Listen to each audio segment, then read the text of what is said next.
V Evropskem parlamentu delujem v odboru za kmetijstvo, razvoj podeželja in v odboru za regionalni razvoj.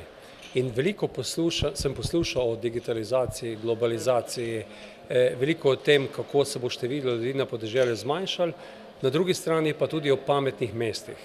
In zato sem začel to iniciativo o pametnih vaseh. Ko pretvorimo v slovenski prostor, to govorimo o celotni Sloveniji minus Ljubljana. Ljubljana ima kritično maso za smart cities, 200-300 tisoč ljudi najmanj, in si postavil cilj, kaj narediti, da bo po Sloveniji višja kvaliteta življenja, da bodo mladi imeli delovna mesta, starejši pa primerno tudi bivanje na jesen svojega življenja.